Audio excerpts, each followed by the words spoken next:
रूस यूक्रेन युद्ध ने भारत को किया चौकन्ना। भारत ने किया अपनी परमाणु नीतियों में बदलाव।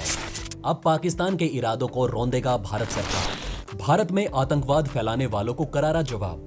1947 के हथियारों के नियमों में फेरबदल। क्या भारत करेगा पहले परमाणु बम का इस्तेमाल? चीन पाकिस्तान में शोर को केमिकल वेपन करेगा शांत। भारत के नियमों का फायदा उठाने वालों को अब भारत सरकार सिखाएगी सबक। दुश्मन के खिलाफ हुए पक्ष और विपक्ष एक साथ। दोस्तों, जैसा कि हम सभी जानते हैं कि रूस और यूक्रेन युद्ध अभी भी जारी है। अमेरिका और पश्चिमी देशों की तरफ से यूक्रेन को काफी पावरफुल और ताबड़तोड़ हथियार सप्लाई किए जा रहे हैं, जिसे देखते हुए दोनों देश अपने अपने हथियारों के घातक वर्जन को युद्ध में इस्तेमाल करने की ओर बढ़ रहे हैं। और ये युद्ध परमाणु युद्ध में तब्दील न हो जाए, इसकी आशंकाएं अब जड़ पकड़ रही है। अगर युद्ध में केमिकल वेपन्स का इस्तेमाल हुआ तब ये सिर्फ दो देशों का युद्ध नहीं रह जाएगा, बल्कि इससे उन सभी देशों पर प्रभाव पड़ेगा जो परमाणु संपन्न है। वहीं जिनके पास अभी परमाणु बम कम संख्या में है, उन पर दबदबे का दौर शुरू हो सकता है। जिस तरह अमेरिका ने आतंकवाद की शुरुआत करके दुनिया में एक ऐसा संगठन डेवलप कर दिया जिसके खौफ में आज बच्चा बच्चा कांपता है। टेररिज्म किस तरह एक देश को नोच कर खा सकता है, इसका सबसे बड़ा एग्जाम्पल हमारा पड़ोसी देश पाकिस्तान है, जिसके देश में बेशक मंदी हो, लेकिन फिर भी भारत में टेररिज्म को फैलाने के लिए फंडिंग से पीछे नहीं हटता।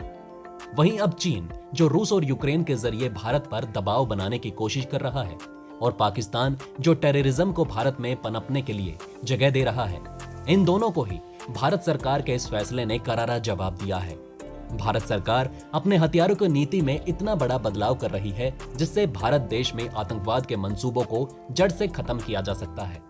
तो चलिए दोस्तों, जानते हैं आखिर भारत ने अपनी नीतियों से दुश्मन देश के मंसूबों को नाकाम करने के लिए क्या बदलाव किए हैं।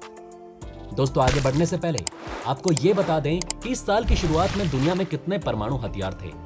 Stockholm International Peace Research Institute हर साल परमाणु हथियार पर एक रिपोर्ट जारी करता है। सिप्री के मुताबिक इस साल की शुरुआत में दुनिया भर में 1380 परमाणु हथियार थे। वहीं इनमें से भारत के बेड़े में कुल 156 परमाणु हथियार मौजूद रहे। इसके बाद पाकिस्तान, जिसके पास 165 परमाणु हथियार है। फिर आता है चीन, जिसके पास 350 परमाणु हथियार हैं।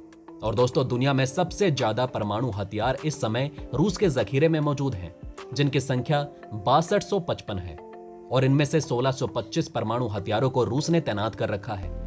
लेकिन भारत ने अभी तक भी अपने किसी भी परमाणु हथियार को तैनात नहीं किया। लेकिन कुछ समय पहले यूक्रेन ने रूस की एक सबमरीन को काले सागर में तबाह कर दिया, जिसमें परमाणु हथियार रखे गए थे। इसके बाद सभी देश जिनके पास परमाणु हथियार हैं, वो सभी परमाणु हथियारों को स्टैंड बाय पर रख रहे हैं। इसे देखते हुए भारत ने भी अपनी 17 साल पुरानी नीति को बदलने का फैसला किया, जिससे पाकिस्तान की धमकी पर फुल स्टॉप लग जाएगा और चीन के गुपचुप इरादों को भी खत्म किया जा सकेगा।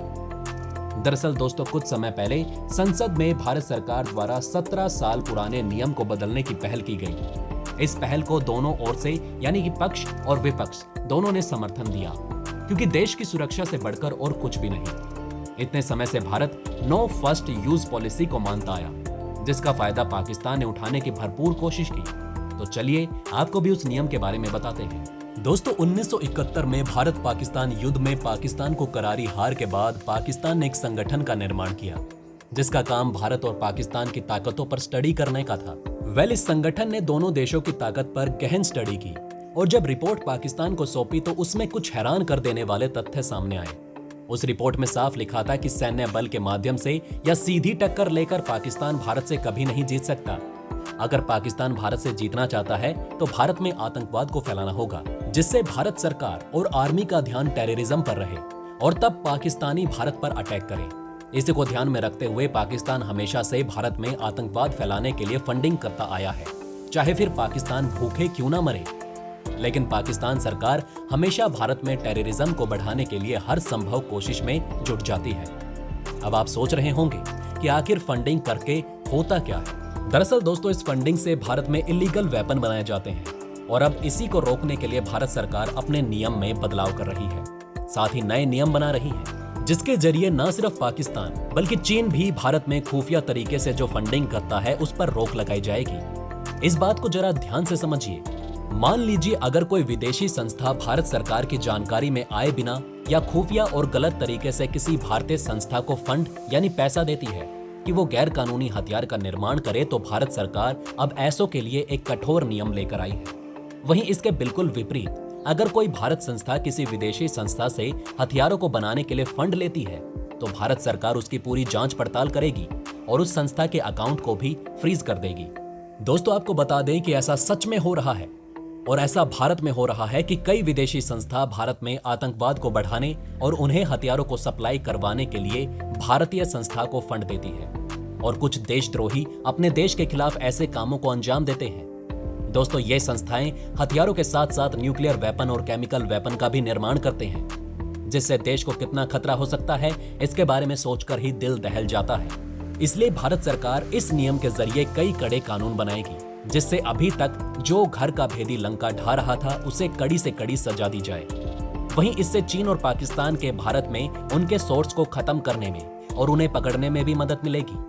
लेकिन वहीं हमारे कानूनों में जो ये बदलाव 17 साल बाद किया जा रहा है, ये बेशक अच्छा है, लेकिन ये कदम अगर जल्द उठाया जाता तो आज देश और भी ज्यादा सुरक्षित होता और दुश्मन देश का जाल इतनी ज्यादा गहराई तक नहीं फैलता।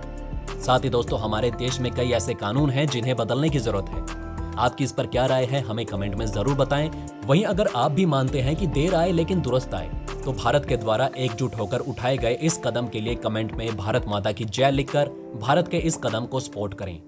वेल दोस्तों, ये थी खबर इल्लीगल वेपन और केमिकल वेपन को लेकर, जहां रूस यूक्रेन युद्ध ने हम सभी को चेताया है कि हथियार किस तरह एक देश का सर्वनाश कर सकते हैं और इनका यूज सही तरीके से और सही हाथों में होना कितना जरूरी है। वहीं पाकिस्तान, जहां आज सेना और आतंकवाद के बिना सरकार तक नहीं बनती, वो ऐसे ही हालात भारत में भी करना चाहता है। इसलिए भारत सरकार के इस कदम ने देश के सुरक्षा का एक नया आयाम तय किया है। आपका इस बारे में क्या कहना है, हमें कमेंट में जरूर बताएं। वहीं अगर आप भी चाहते हैं कि ऐसी इन्फॉर्मेशन ज्यादा से ज्यादा लोगों तक पहुंचे तो इस वीडियो को शेयर जरूर करें और अगर हमारी ये वीडियो आपको पसंद आई हो तो लाइक करना ना भूलिएगा। साथ ही अगर अभी तक आपने हमारे चैनल को सब्सक्राइब नहीं किया तो प्लीज हमारे चैनल को सब्सक्राइब जरूर करें। खुश रहें, अपना ध्यान रखें, फिर मिलेंगे एक नई इन्फॉर्मेशन के साथ। तब तक के लिए जय हिंद, जय भारत।